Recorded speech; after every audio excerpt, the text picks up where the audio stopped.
नमस्कार, स्वागत है आपका हमारे चैनल में। तो आज हम पढ़ने जा रहे हैं क्लास 10th हिस्ट्री का चैप्टर नंबर 1, जिसमें है यूरोप में राष्ट्रवाद का उदय। तो उसमें हम एक फ्रांसीसी क्रांति का एक छोटा सा टॉपिक कवर करेंगे, जिसमें हम जानेंगे कि फ्रांसीसी क्रांति जो हुई यूरोप का एक कंट्री है जिसका नाम है फ्रांस। तो फ्रांसीसी क्रांति के होने के कारणों के बारे में हम इसमें चर्चा करेंगे। तो हम देखेंगे कि फ्रांस की क्रांति के प्रमुख कारण क्या रहे। तो इसमें कहाँ पे फ्रांसीसी क्रांति, यहाँ पे, तो यहाँ से आप इसको गो थ्रू कर सकते हो यहाँ से, ठीक है। तो ये यहाँ से है, तो हम इसको देखेंगे यहाँ पे कि फ्रांसीसी क्रांति के प्रमुख कारण क्या थे। तो 1789 में होने वाली फ्रांस की क्रांति में राजतंत्र की समाप्ति हो चुकी थी। वहाँ लुई वंश का अंत हो गया और लुई 16 एवं उसकी रानी को क्रांतिकारियों ने मृत्यु के घाट उतार दिया। इसके बाद राष्ट्रवादी क्रांतिकारियों ने फ्रांस में लोकतंत्र की स्थापना की और इसके प्रमुख कारण निम्नलिखित थे। सबसे पहला कारण जो था वो हमारा था अयोग्य शासक। तो सबसे पहला कारण हमारा क्या था? सबसे पहला कारण हमारा था अयोग्य शासक, ठीक है।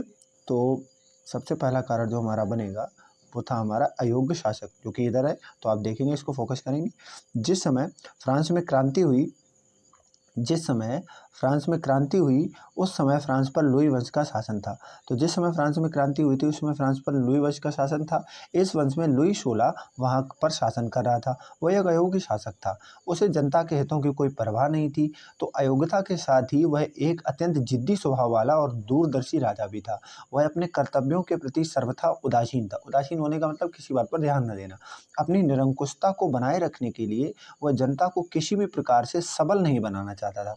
मतलब वह जनता के ऊपर कोई ध्यान नहीं देता था, जिससे कि जनता को कोई बात पता नहीं, समझ नहीं आती थी, और ना तो वो उसके खिलाफ आवाज़ उठा सकते थे। वह जनता के कल्याण के लिए किसी भी तरह के सुधारों के पक्ष में नहीं था और उसके शासनकाल में जनता की दशा अत्यंत दयनीय थी और साथ ही फ्रांस की आर्थिक स्थिति भी खराब हो गई थी। तो हमारा जो इसमें पहला कारण था अयोग्य शासक का। तो इसमें आपको कुछ मेन पॉइंट ध्यान रखने हैं, जिनमें पहला पॉइंट है कि हम चूंकि बात फ्रांस की क्रांति की कर रहे हैं, तो उस समय फ्रांस में जो शासन था वो लुई वंश का था और लुई वंश में भी शासक की अगर बात करें तो वहाँ पर लुई 16 शासन कर रहा था। तो जो लुई 16 शासन कर रहा था, तो सबसे पहली बात कि जब फ्रांस की क्रांति हुई तो आप इसको नोट कैसे कर सकते हैं कि अयोग्य शासक आप हेडिंग डालेंगे और उसके बाद उसको लिखेंगे कि जिस समय फ्रांस की क्रांति हुई उस समय फ्रांस में लुई 16 का शासक था। फिर उसके बाद दूसरा पॉइंट बना के आप उसी में डाल सकते हो कि लुई 16 अपने शासन के प्रति पूर्णतः उदासीन था। तीसरा पॉइंट आप उसी में लिख सकते हो कि लुईस वहाँ का मतलब जो राजा था वो उसे जनता के हितों का कोई ध्यान नहीं था। नंबर चौथा, वह जनता के कल्याण के लिए कोई कार्य नहीं करता था। और अगला पॉइंट डाल सकते हो कि इस कारण से जो चूंकि वो जनता के हितों का बिल्कुल ध्यान नहीं कर सकता था, इसलिए वहाँ की दशा अत्यंत दयनीय हो गई थी और साथ ही फ्रांस की आर्थिक स्थिति भी खराब हो गई थी, क्योंकि जब जनता के डेवलपमेंट पर ध्यान नहीं दिया जाएगा तो देश भी डेवलप नहीं करेगा। तो पहला कारण आई होप समझ में आपको आया होगा। अब हम सेकेंड देखते हैं, मध्यम वर्ग। तो इंग्लैंड की औद्योगिक क्रांति के समय इंग्लैंड की औद्योगिक क्रांति का प्रभाव फ्रांस पर भी हुआ, क्योंकि भाई जो चीज़ अब हम देखते हैं अपने आसपास ही देखेंगे अगर कि जो चीज़ हमारे नेबर में होगी, नेबर मतलब हमारे पड़ोस में जो चीज़ होती है उसको थोड़ा बहुत ही सही बट हम कॉपी मारने का ट्राई ज़रूर करते हैं। उसी तरह से कि इंग्लैंड में औद्योगिक क्रांति का प्रभाव, तो पहली हेडिंग हमारी क्या हो गई? अयोग्य शासक। आई होप आप उसे नोट जरूर करेंगे कॉपी में। आप वीडियो को पॉज करके आराम से उसको नोट कर सकते हो। सेकेंड, मध्यम वर्ग। सेकेंड हेडिंग होगी हमारी मध्यम वर्ग की। तो इंग्लैंड में औद्योगिक क्रांति का फ्रांस पर भी प्रभाव हुआ, वहाँ भी उद्योगों की स्थापना शुरू हो गई। औद्योगिकरण के कारण देश में मध्यम वर्ग का उदय हुआ। इस वर्ग में डॉक्टर, वकील, छोटे उद्योगपति, अध्यापक और निम्न पदों पर कार्यरत अधिकारी आते थे। तो मध्यम वर्ग में कौन कौन लोग आते थे? जो डॉक्टर होते थे, वकील होते थे, छोटे उद्योगपति होते थे, अध्यापक होते थे और निम्न पदों पर कार्यरत अधिकारी होते थे। यह मध्यम वर्ग राष्ट्रवादी विचारधाराओं से प्रभावित था और निरंकुश राजतंत्र को समाप्त करना चाहता था। यह देश में राजतंत्र के स्थान पर प्रजातंत्र की स्थापना करना चाहता था। और जो मध्यम वर्ग था वो ये निरंकुश राजतंत्र को समाप्त करके वहां पर प्रजातंत्र की स्थापना करना चाहता था। यही कारण है कि जब साधारण जनता राजशाही के विरुद्ध हुई तब इस वर्ग के लोगों ने जनता का पूर्ण समर्थन और साथ दिया। तो मध्यम वर्ग की बात करें तो जब इंग्लैंड में औद्योगिक क्रांति हुई तो उसका प्रभाव फ्रांस पर हुआ, तो वहां भी उद्योगों की स्थापना शुरू हुई। ओके, इसके बाद औद्योगिकरण के कारण देश में मध्यम वर्ग का उदय हुआ। इस वर्ग में आपके डॉक्टर, वकील, छोटे उद्योगपति, अध्यापक और निम्न पदों पर कार्यरत अधिकारी आते थे। यह मध्यम वर्ग राष्ट्रवादी विचारों से प्रभावित था और निरंकुश राजतंत्र को समाप्त करना चाहता था। देश में राजतंत्र के स्थान पर प्रजातंत्र की स्थापना करना चाहता था, ठीक है। और यही कारण है कि जब साधारण जनता राजशाही के विरुद्ध हुई तो ये लोग जनता के सपोर्ट में आए। तो तीसरी हमारी हेडिंग, इसको आप नोट कैसे कर सकते हो कि इंग्लैंड में जिस प्रकार औद्योगिक क्रांति हुई उसी प्रकार उसका प्रभाव फ्रांस में भी हुआ। तो फ्रांस में जब औद्योगिक क्रांति हुई तो ये पहला पॉइंट होगा कि इंग्लैंड में औद्योगिक क्रांति का प्रभाव फ्रांस पर भी पड़ा। औद्योगिक क्रांति होगी तो वहाँ नए नए उद्योग स्थापित होंगे, पॉइंट नंबर 1। पॉइंट नंबर 2 आपका बनेगा कि औद्योगिक क्रांति के साथ एक वर्ग का उदय हुआ जिसे मध्यम वर्ग बोला गया, ठीक है। और नंबर 3 जो मध्यम वर्ग था, मध्यम वर्ग राष्ट्रवाद के विचारों से प्रभावित था। तो नंबर 4 आ जाएगा कि ये भी निरंकुश राजतंत्र को समाप्त करके एक नया राष्ट्र बनाना चाहते थे। और जब साधारण जनता राजशाही के विरुद्ध हुई तो इन्होंने जनता का सपोर्ट किया। तो ये हमारी दूसरी हेडिंग हुई। अब हम तीसरी हेडिंग पर जाएंगे, आम जनता की दयनीय दशा। इस क्रांति के समय फ्रांस के कुलीन वर्ग के लोग और राजा इस क्रांति के समय फ्रांस के कुलीन वर्ग के लोग, राजा लुई 16 और दूसरे उच्च वर्ग के धनी लोग विलासितापूर्ण जीवन व्यतीत कर रहे थे। मतलब जब फ्रांस में इतनी आर्थिक स्थिति खराब थी, आम जनता इतनी बुरी दशा में थी, तब भी क्या हो रहा था कि फ्रांस के जो कुलीन वर्ग थे और जो राजा थे वो सब लोग बहुत अच्छा जीवन व्यतीत कर रहे थे। मतलब बहुत अच्छी अच्छी जगहों पर घूमना, वो सब चीज़ें। विलासितापूर्ण जीवन का मतलब होता है अत्यंत रिच लाइफ व्यतीत करना। उन्हें साधारण जनता के और मध्यम वर्ग के लोगों से कोई सहानुभूति नहीं थी। दूसरी ओर आम जनता की दशा बहुत खराब हो चुकी थी, वे रोजी रोटी के लिए भटक रहे थे। ये हो गया हमारा तीसरा पॉइंट। फोर्थ पॉइंट हमारा मजदूर वर्ग की दुर्दशा। फ्रांस में जो छोटे बड़े उद्योग स्थापित हुए थे, अब उद्योग स्थापित हुए तो उनके लिए मजदूर भी चाहिए, तो उनमें काम करने वाले मजदूरों में भी असंतोष और विद्रोह की भावना का निरंतर विकास हो रहा था। क्यों? क्योंकि भाई उन्हें जो काम कराया जाता था उसके बदले में उन्हें कम वेतन प्राप्त होता था और उनके काम के घंटे भी निर्धारित नहीं थे। पहला रीजन था उनके दुखी होने का कि उन्हें जो काम करने के जिस वेतन पर उन्हें काम करने के लिए लगाया जाता था उतने उन्हें पैसे नहीं मिलते थे। और दूसरा, उनके काम करने के घंटे निर्धारित नहीं होते थे। और बात क्या थी आगे, उनके काम करने की दशाएं सुरक्षा और स्वास्थ्य की दृष्टि से असंतोषजनक थी। किसी भी दुर्घटना की स्थिति में मजदूरों को कोई मुआवजा नहीं मिलता था। अगर किसी के साथ कोई दुर्घटना होती थी तो उन्हें कोई मुआवजा नहीं दिया जाता था और इन स्थितियों के कारण मजदूर वर्ग भी क्रांति का पक्षधर हो गया और क्रांति के समय इस वर्ग ने भी क्रांति का पूरा साथ दिया। तो आई होप ये भी आपको समझ आया होगा। अगला हमारा है दार्शनिकों का प्रभाव। दार्शनिकों का प्रभाव कैसे हुआ? इस समय यूरोप में और फ्रांस में कई दार्शनिक सामने आए। उन्होंने अपने विचारों से राजतंत्रीय दार्शनिकों का प्रभाव, हेडिंग नंबर 5 है हमारी, इसको कि हम टिक करके देखेंगे एक बार। कौन सी हेडिंग हमारी? ये 5 नंबर हेडिंग है ये वाली, तो आप इसको देख सकते हो।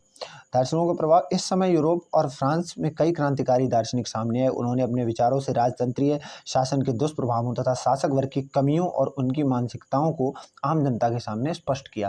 तो देखो, किसी भी क्रांति को करने के लिए हमें सबसे पहले एक निश्चित गोल बनाना पड़ता है। जैसे जब हम पढ़ते हैं तो अगर हमारे पास कोई फिक्स टारगेट होता है तब हम उसको अच्छे से पढ़ पाते हैं, अच्छे से चीज़ें कर पाते हैं। और वरना फिर हम कभी ये करते हैं कभी वो करते हैं, तो किसी के चक्कर में कोई भी पूरा नहीं हो पाता। इसीलिए जो दार्शनिक आए उन्होंने एक दिशा बताई और उसी दिशा पर लोगों को राजतंत्र की कमियां बताई और उनके अधिकार उन्हें बताए, जिससे लोग मोटिवेट हुए। इसके बाद देखेंगे आगे हम लोग देश की न्याय व्यवस्था की कमियों, असमानता और जनता पर होने वाले अन्यायों तथा फ्रांसीसी समाज की बुराइयों से भी उन्होंने आम जनता को अवगत कराया। उनके क्रांतिकारी विचारों को सुनकर फ्रांस की जनता में भी क्रांतिकारी भावना का संचार हो उठा और वे राजशाही के विरुद्ध तत्पर हो गए। अब हमारी लास्ट हेडिंग है हमारी ये स्वतंत्रता पर प्रतिबंध। अब ये वाली हेडिंग हम लोग देखेंगे, ध्यान से देखें आप। इस समय फ्रांस की सरकार ने जनता पर कई प्रकार के प्रतिबंध लगा रखे थे। यहाँ तक कि उनके धार्मिक विश्वासों पर भी प्रतिबंध थे। मतलब कि वो लोग कौन सा धर्म अपनाएंगे, किस प्रकार की पूजा पाठ करेंगे, उस पर भी प्रतिबंध लगाया गया था। वहाँ के पादरी वर्ग में कैथोलिक और प्रोटेस्टेंट 2 वर्ग थे। वहाँ पर पादरी वर्ग हुआ करता था। पादरी मतलब जैसे अपने यहाँ पे मंदिरों में जो पुजारी होते हैं, उसी तरह से फ्रांस में उस समय पादरी वर्ग हुआ करता था। पादरी वर्ग 2 भागों में विभाजित था, एक कैथोलिक और प्रोटेस्टेंट। कैथोलिक चर्च के जो पादरी होते थे वो उच्च पादरी या पुरोहित माने जाते थे। उन्हें अनेक प्रकार के विशेष अधिकार प्राप्त थे। उनका जीवन विलासितापूर्ण था। दूसरी ओर प्रोटेस्टेंट वर्ग के पादरियों के साथ भेदभाव किया जाता था। उन पर अनेक प्रकार के अत्याचार किए जाते थे। उनके अनुयायियों को भी अनेक प्रकार से परेशान किया जाता था।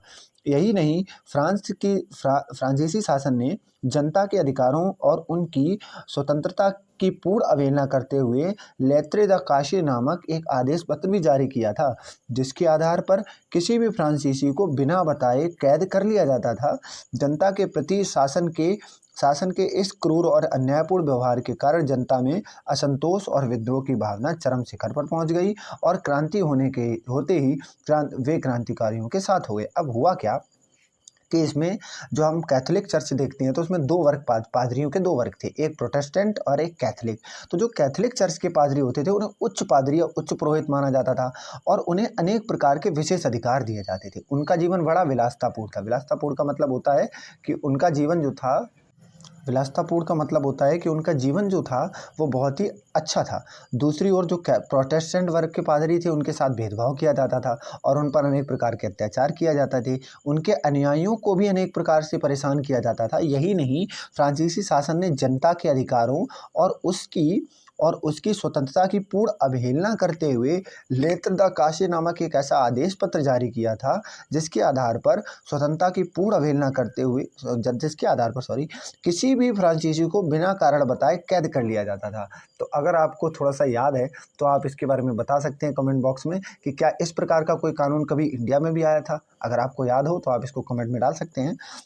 आदेश पत्र जारी किया था जिसके आधार पर मतलब ऐसा कानून जिसमें जनता को बिना कारण बताए ही गिरफ्तार कर लिया जाता था। क्या ऐसा कोई कानून इंडिया में कभी आया था तो उसकी डेट के साथ आप उसे लिखें, जिसके आधार पर किसी भी फ्रांसीसी को बिना कारण बताए कैद कर लिया जाता था और जनता के प्रति शासन के इस क्रूर और अन्यायपूर्ण व्यवहार ने मतलब जब भी कभी ऐसा किसी देश में होता है तो उस देश की जो अंग्रेज हमारे देश में भी ऐसा एक कानून लाए थे जिस कारण से क्या हुआ कि अंग्रेज पूरी तरह से भारत से समाप्त हो गए। उसी प्रकार ये जो फ्रांस में हुआ, जो ये कानून आया, इसके बाद फ्रांस में भी बहुत सारी क्रांतियां हुई। क्रांतियों की राष्ट्रवाद की भावना चरम पर पहुंची और इस कारण से क्रांतिकारी होते ही वह क्रांतिकारियों के साथ शामिल हो गए ये सभी लोग। और जिस कारण से ये सारे वो कारण थे, मेन कारण जिस वजह से फ्रांस की क्रांति हुई। तो इसमें पहला था अयोग्य शासक, दूसरा था मध्यम वर्ग, तीसरा था आम जनता की दयनीय दशा और चौथा था मजदूर वर्ग की दुर्दशा, पांचवा था सैनिकों का प्रभाव और छठवां था स्वतंत्रता पर प्रतिबंध। तो ये कुछ कारण थे, हमने समझने का ट्राई किया। आपको कैसा लगा आप इसे कमेंट बॉक्स में जरूर बताएं।